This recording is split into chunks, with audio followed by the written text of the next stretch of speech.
My name's Devin Daniels. I'm a U.S. Army veteran, ex-paratrooper. I joined the Marines right out of high school, and I came back after about 8 years of service. I worked as a public affairs specialist and combat camera. I'm a recreational therapy student at Grand Valley State University. I'm also a combat veteran. I served 7 years in the Army, deployed to both Afghanistan and Iraq. Retired U.S. Army Special Forces.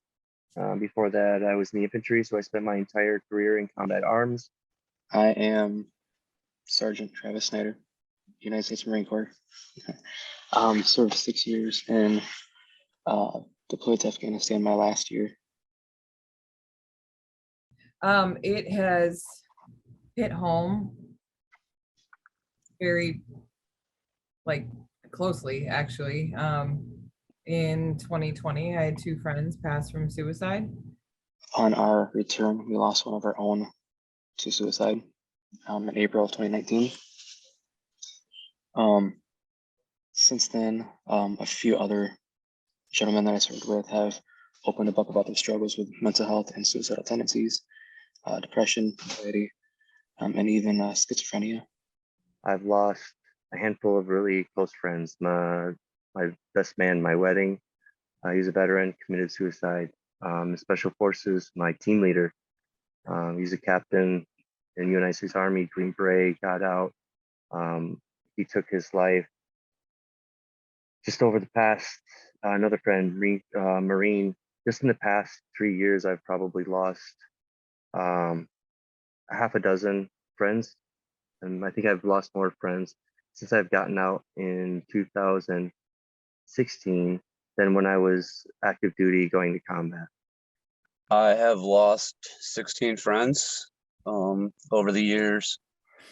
Some are drug overdoses, some were just fishing accidents, but most of them were either gunshots to the head or hanging. But a lot of them, majority, I literally take them all as suicide. So it's pretty detrimental to me. This is it means a lot.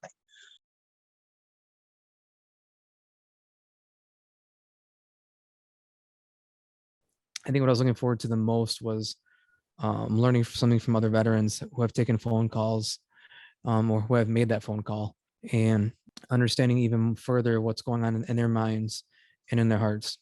You guys reached out to veterans and said, hey, what's fucked up? How do we unfuck it? That's basically what happened in this situation, and it was amazing.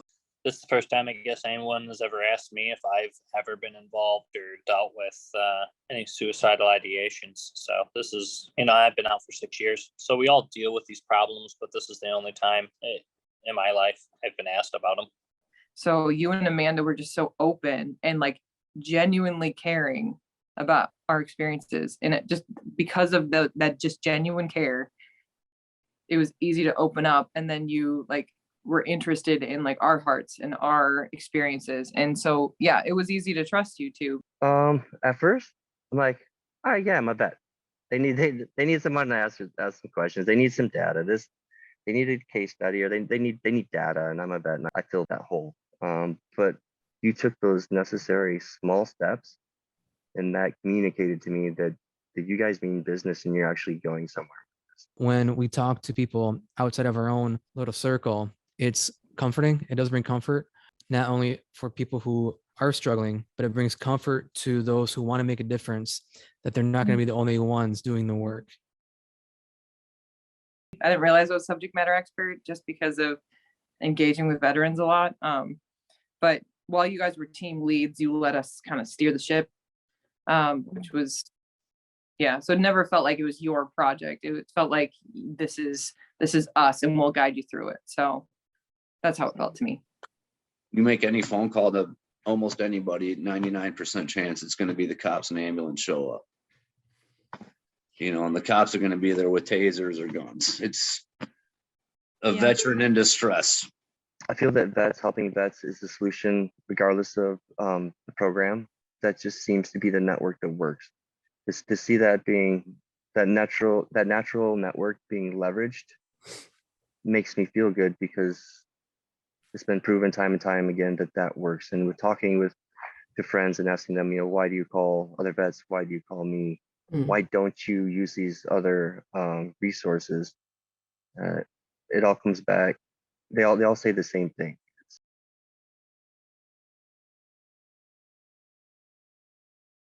It's echoed over and over. The same issues with trying to get to someone who's empathetic toward the situation, isn't just trying to diagnose them or evaluate them.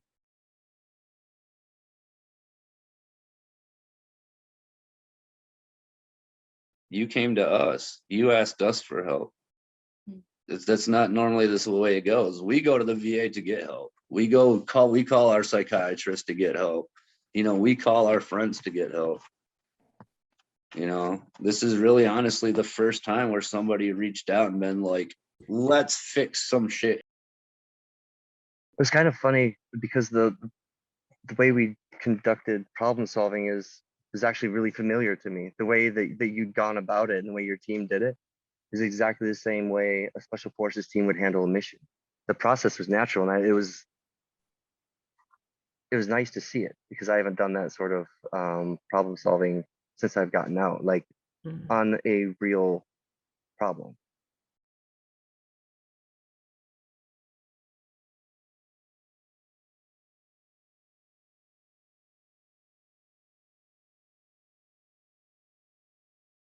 Yeah, I think I'm more hopeful about the issue at hand. When you first find a purpose, it's a beautiful thing. It's like a Christmas gift. You unwrap it. It's like, you feel like you're doing something and you're making a difference.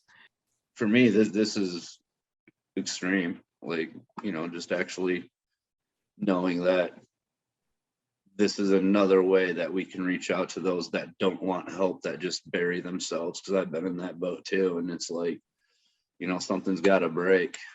Really, this is truly the first time where, in my really big experience, where I've had a civilian come out and been like, hey, how can I help you? It felt like I was a part of something bigger than myself. And that's honestly why I joined the military in the first place, is because I wanted to be a part of something bigger. Like, whether it works or it doesn't work, we're going to actively pursue something to change it. So I just felt like I was part of something bigger, and I appreciated that. Yeah, so it means a lot. And knowing that there could be a resource available in the future that would have prevented the friends that I've lost from taking their life is huge. Yeah, that's purpose right there. I mean, that's my purpose. That's what I'm trying to pursue in other aspects of my life. Just being a whole part of it, it's like there's things that actually can be implemented that, a lot of us have the same thoughts. Now we're just putting these words to actual papers to present things. So, it feels really, really good.